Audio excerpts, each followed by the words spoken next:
Trigger warning. This episode contains instances of sexual assault, violence, and touches on deep topics involving mental health and mental health disorders. Listener discretion is advised. What is up, and welcome back to another episode of So There's That. I am your hostess, doing the mostest, Kevon She, and we are here to kinda discuss Season 2, Episode 1, Reasonable Doubt. Yes, that is right. Hulu and the Onyx Collective has brought us back for another season. We are here with Jax, the high-powered defense lawyer, okay? At this point, she has already staked her place. Is that how you staked her claim? Made her place? Cemented her spot in the Mount Rushmore of Black women lawyers, and honestly, in general, lawyers. Okay, we got Claire Huxtable, we got Maxine Shaw, attorney at law, okay, right, the Maverick, you feel me? We have Pearson, yes, I was gonna say Gina Torres. Pearson, we have Jax. I feel as if I'm missing someone. I'm gonna throw Olivia Pope in there as well, just because, like, even if she wasn't a lawyer, honorary, okay? Who else? Real Lawyers, Star Jones. Who else? Was Michelle Obama a lawyer? I don't know. At this point, I'm just giving women their Joan, okay? Let's go. Intrusive thought. It just, I'm sorry. Okay, so today we are going to be loosely talking about Season 2, Episode 1 of Reasonable Doubt. So this is going to be structured a little bit differently, but it's cool because y'all are going to actually get to see what I'm talking about tomorrow, okay? Season 2 of Reasonable Doubt will premiere and air on Hulu tomorrow, August 22nd, on a Thursday. Do not get left behind because the world is moving without you, okay? So do you want to be the one at the water cooler and you're just like, you know, nervously giggling through the conversation? You're like, oh yeah, oh, I don't think I saw that part. Maybe I fell asleep. Don't let that be you, okay? Don't let that be you. You know what I'm saying? Be better. Let those resolutions that you made at the beginning of the year actually follow over, okay? Because TV is on a roll. They are not stopping. Every day I look, I'm getting hit in the face left and right. New seasons, new shows, new this, new that, and I just don't know what to do. And I'm just like, wow. I watch TV and stuff as like, I can't even call it a side gig anymore. There's a lot of things that I'm doing, but I watch TV. People are like, oh my God, you watch TV. That's so cool that you get to watch TV and film and get to talk about it and do these things and get these opportunities. And I'm like, yeah, and that's all I'm doing. So quick wellness check. I'm doing great, as you can tell by the energy. Life is good. Just finished the summer semester of grad school, so yay! Burr, burr, burr, burr. Statistics almost had you, girl. Okay, had me like this in a strong chokehold, but we did great. So a nice little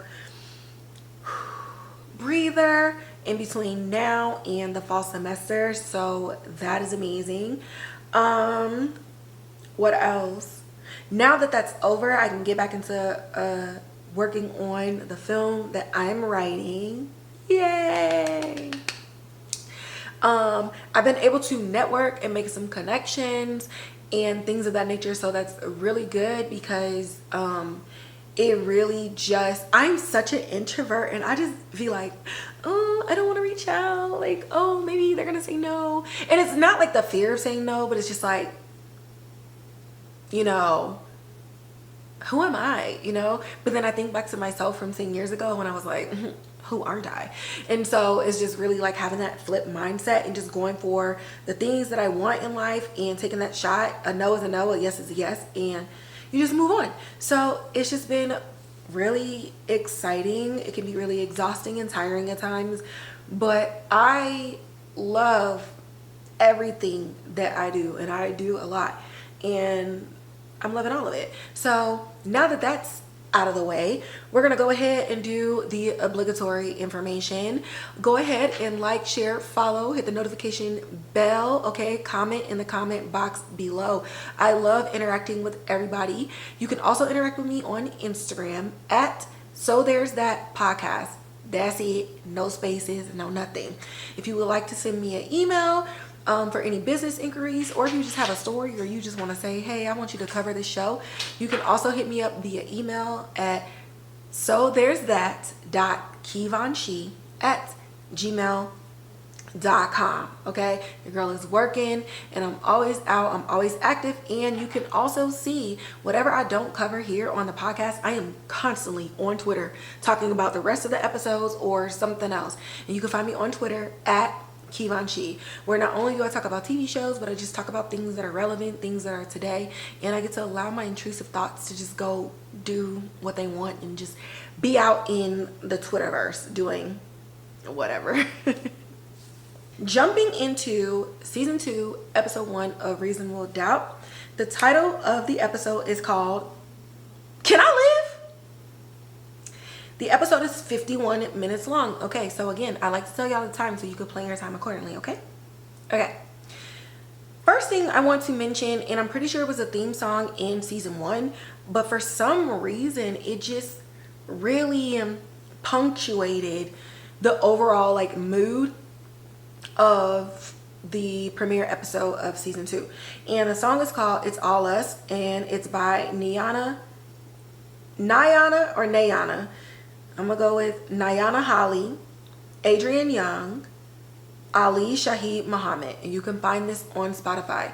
It's just like a nice vibe, and it's like a reflective mood. It don't really make you sad, it don't really make you happy. It's just like one of them songs and melodies where you just roll up a blunt and you go out on your balcony or your patio, and it's like dusk or like closer to dark than anything, and you're just thinking about the day, you're thinking about moves that you need to make, you're thinking about mistakes that you made, and you're trying to figure out where to go the next day when you wake up.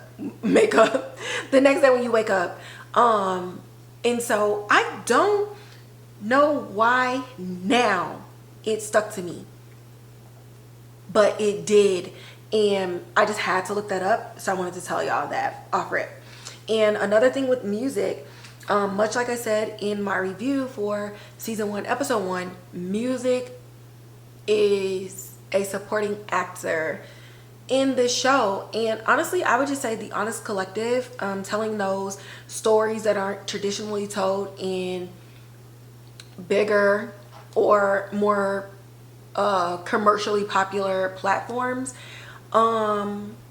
The music coordinator and the music director, whoever they are, like the leads and who they hire, they really integrate music throughout the episode so that you're not just hearing a song and it's like, oh, that's a dope soundtrack, da da da. Listen to the words and watch the moment, because it is an accent on whatever it is that you see in front of you. The creator of the show is Raamla Mohamed, and she's also she wrote this episode. I didn't look to see if she wrote all the episodes, but the credits for this says written by Raamla Mohamed. So just a quick backstory. Ms. Mohamed is an LA native, and she also worked on Scandal. And for this show, she drew inspiration from a real life attorney, Sean Hawley, who also serves as an executive producer for the show. So I thought that was really nice. The director of this episode is Anton. And the main cast that you will see appear in this episode is Jax, played by Emayatzi Corinealdi. Lewis, played by McKinley. What? Why? Something is conspiring against me. I swear it's like, oh God, oh, that was strong. I swear it's like my throat be like, weren't you just at work all day? Weren't you talking? Stop. Ugh. Okay.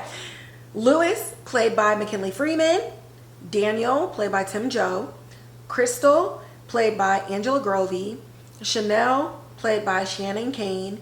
And our newest addition, if you haven't seen it on all the social medias, all the previews, is Corey, played by the always fine Morris Chestnut. Okay, he's been fine. Okay, living single, even though he was a cheap date. Boys in the Hood, Too Good Play That Game, best man again. Just woo. So before getting into this episode, well, we'll kind of integrate like the tone of the episode, and while also recapping and catching you up with all the events that happened in season 1. So in season 2, I can say that the direction and the tone of season 2 basically picks up where season 1 left off. And one of the biggest themes that I see is accountability and consequence. And also just like the overarching theme of telling stories of Black women who experience trauma, whether it's trauma in abuse, trauma in death, trauma in relationships in general, those tiny intricate traumas that we don't really classify as traumas because it, like, you weren't getting beat or you weren't getting like sexually assaulted and things like that, but like the traumas in relationships of like getting talked down to, being told to choose, not being supported enough, like those little things that add up and manifest into new relationships. So overall, we have not neglected the overall theme. I would like to start with Jax, and I can say that in this episode, Emayatzi expands on Jax's character to where her emotional breadth of experience is starting to expand based on the things that she went through in season 1. So just to recap, in season 1, the first time we really see Jax confronted with something that cracks her ego and cracks her facade is when she's confronted by Kalisha. Kalisha was the woman who accused Braden Miller of rape, and she kind of came off like she didn't believe her.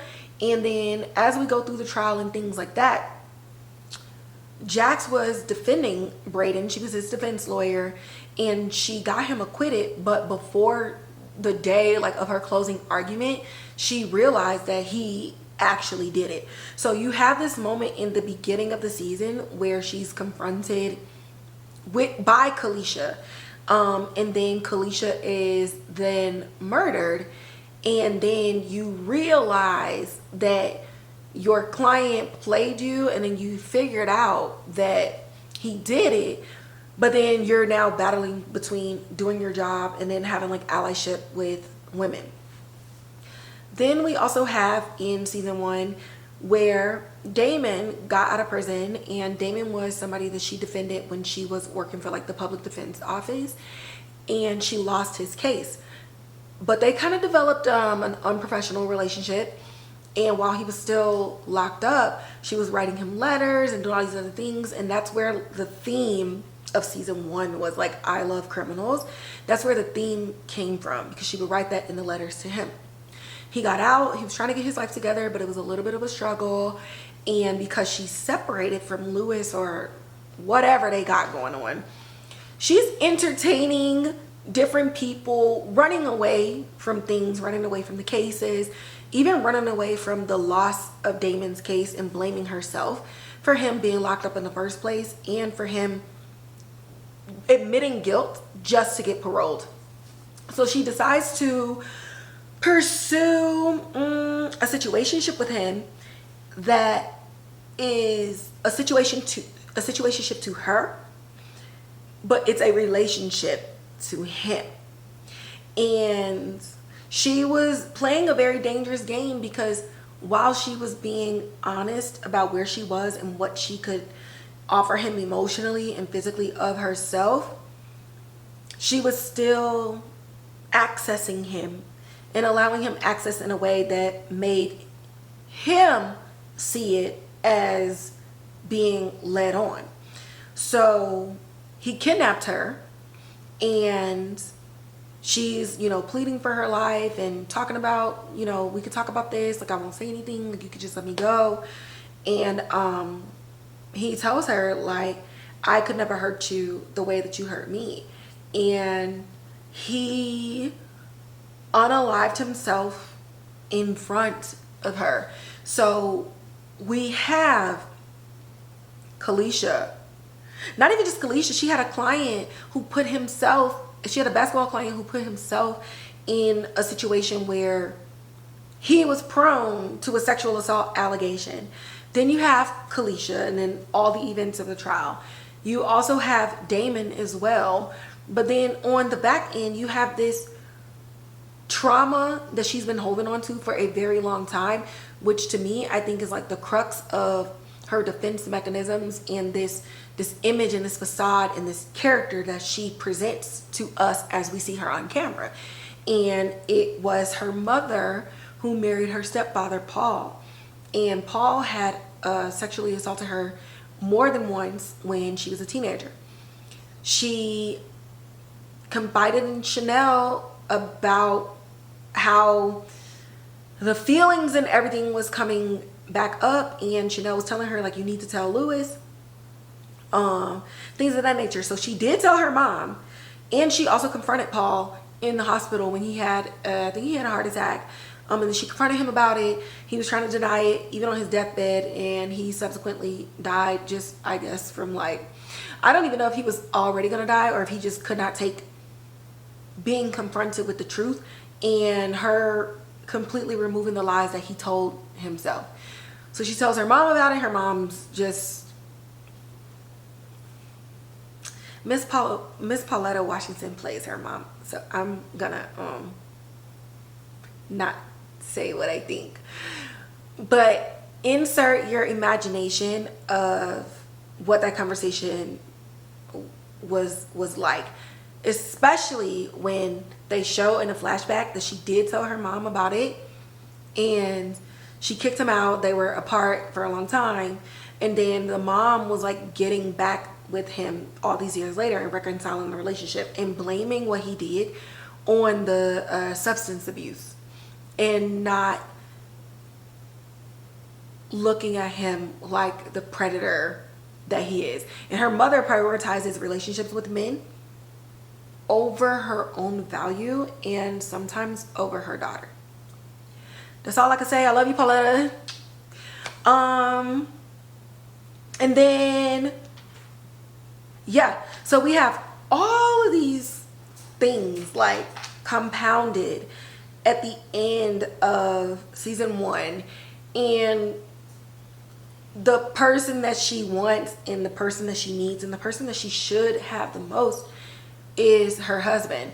And what I love in season 1 is, regardless of them being on opposite sides almost the entire time, he was the one who picked up on that Damon may have kidnapped her based on the conversation that he had when he confronted him, and got everybody involved with that. So what I also love about that thread between them is, wherever they are in their marriage, he is always there for her, and he is who she needs even when she fights her vulnerability to allow him to be there for her.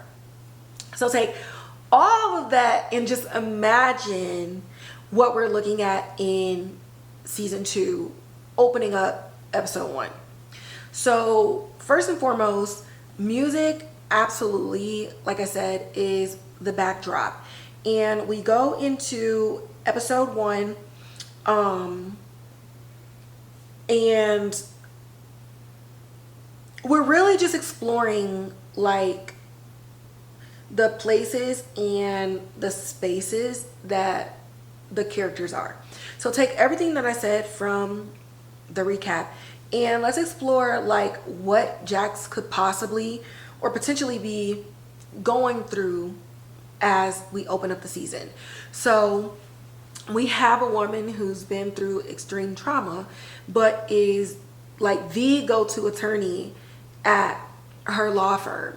So we're looking at the challenges of being the strong Black woman and having to always present yourself in a certain way. And she might be challenged on what that looks like and what her identity is, not only who she is to other people, but also who she is to herself. And she has her friend group. She has her co-workers, Daniel and Crystal, who she also treats as friends. And so how will Jax navigate life with all these different elements while also dealing with the demands of everyone around her?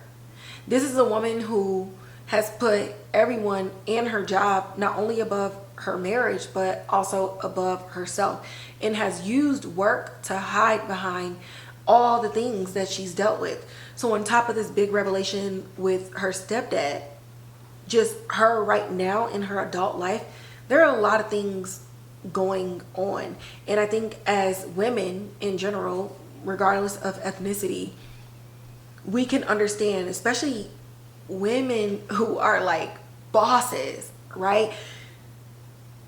You feel as if you should have been strong enough, or you question what could you have done to prevent this thing from happening to you. So we wonder if Jax as a character will now have an identity crisis. I mean, the average person would. You're either going to have an identity crisis, go through depression, or like get on drugs. There's a path of coping that happens, and while they all may look different, they all have a thread back to one event or a chain of events. And we're meeting Jax at the end of multiple chain of events, which brings us into her marriage and her family life. The children, they were never like little kids, and they understand a lot of things. And so if we have a new Jax, new Jax City, if we have a new Jax, we also have to think about the challenges that she may potentially face as a mother, as a spouse, where things were kind of left up in the air. And it's already hard enough dealing with your own stuff single, but then dealing with the things that you have while being in a relationship with a personality type like Jax, who doesn't share. Like, she doesn't share at all. And she took a really big step in season 1 with Lewis in sharing everything that happened with Paul. So we just hope that we can journey through her continuing to open up and share with Lewis, and hopefully share to their capacity with her kids. You don't want to traumatize them, but maybe share in a way that opens their aperture to her feelings, right? Whether she's having a down day or like an up day or anything like that. I hope that because of how she handled everything that happened to her from a child to be an adult, that this can also be a learning moment of coping and healing with her own children in that manner. Then also just leaning more on her support system as well. Like, I've been that type of person where I'm there for my friends all the time, but I also had a friend tell me, like, I feel like I can come to you and I can trust you, but I feel like you don't trust me because I'm always finding out after the fact what's going on with you.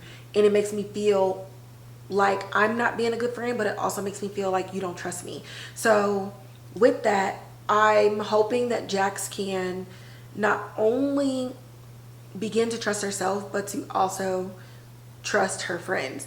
And the energy that I see Jax bring in this episode is a lot of self-questioning, self-realization,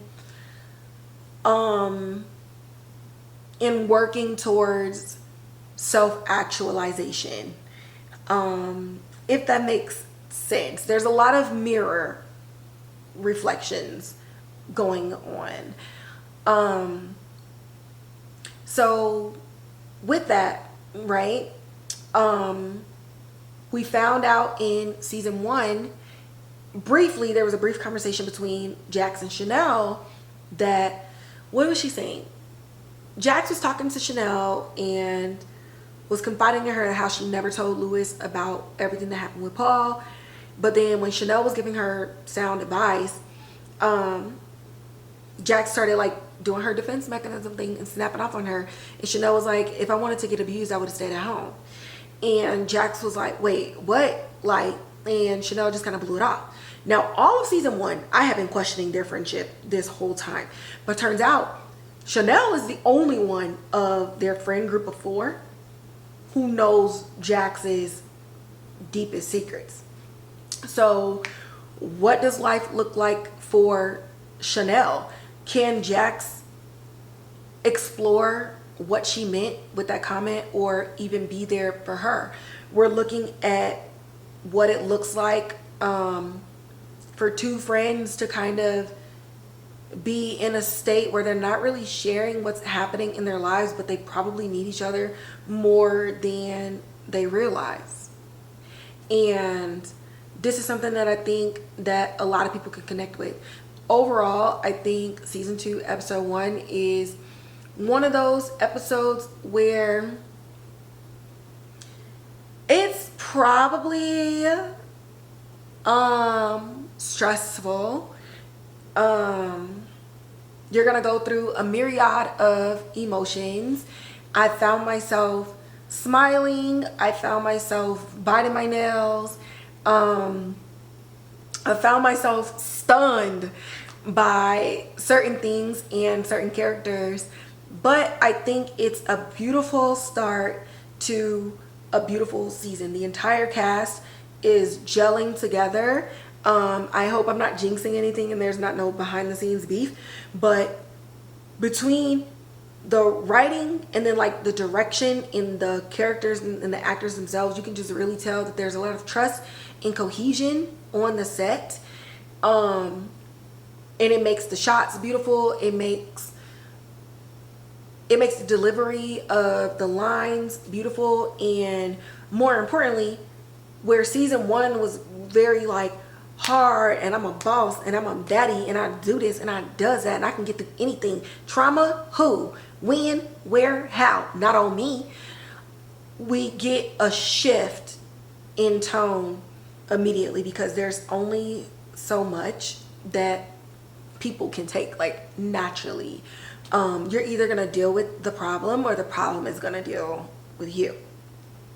With that being said, an amazing addition to the cast is Morris Chestnut as Corey. Corey is here, baby. Corey is here to challenge Jax.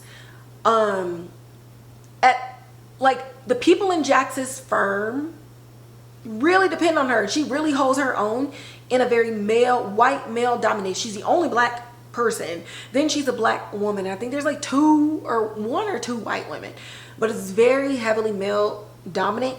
But she brings in the money, like, period. You already know that from season 1. And so what I like that Corey brings to this is it's almost like a match my freak. Anybody gonna match my freak? Anybody gonna match my freak? Because who else? Everybody else just like bows to her. and there's not a challenge. Nobody's really giving her that feedback or that pushback to make her look into herself and maybe look into her tactics. And like we already said, she went through so much. And so with that, you have to allow space for you to change, and you have to allow space for how you proceed with work to be different.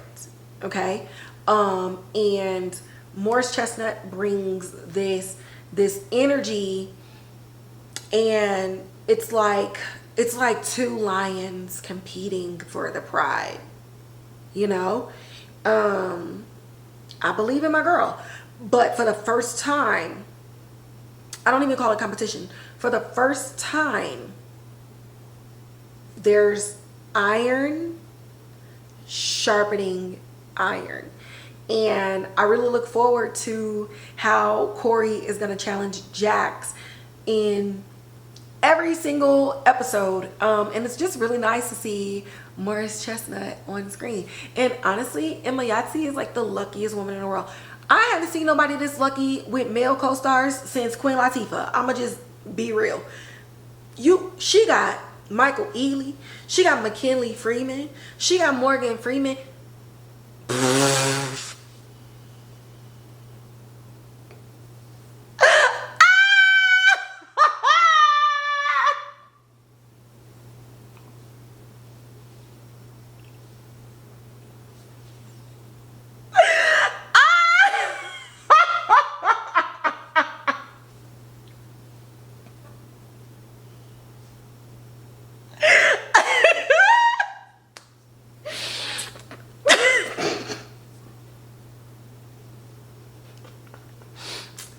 I'm sorry to everybody out there who still sees Morgan Freeman as like super fine. Morgan Freeman, I respect you so much. I did not mean to say your name.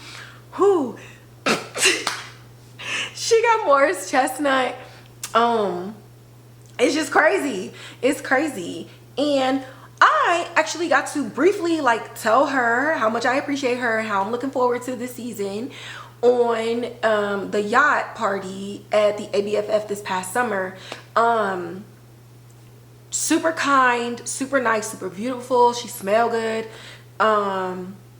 It was just really brief, but it was just really nice to just quickly be like excited with the person of the show, and they expressed that same excitement and appreciation for watching the show. So I really appreciated that. I will not forget that interaction, and I look forward to watching the rest of the season.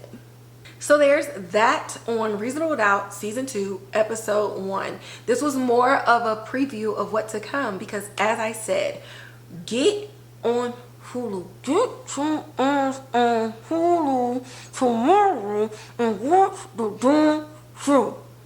Okay? And then we could talk about it on Twitter because that's obviously where I'm gonna be. So this was your spoiler-free review. Okay, how did I do? Let me know. This was tough. Cause like while I'm really good at keeping secrets, I also want to tell y'all everything. That's crazy. Yeah. Can I live? Can she though? Can she? We gonna find out. As always, like, share, subscribe, hit that notification bell, leave a comment. Again, follow me on Instagram at So There's That Podcast. Constantly on there, constantly on Twitter at Kevon Chi. I'm probably going to steadily review and recap this episodes, this season, and then catch me on Twitter so we can actually have a conversation about it, unfiltered, unspoiled, unfiltered, spoiled, and all those things. But I hope that this episode got you excited to tune in to Hulu and watch it tomorrow. You don't want to miss it. And guess what, baby? Jax is still running up that hill, okay? The energy is the same. I'm gonna catch y'all in the next one.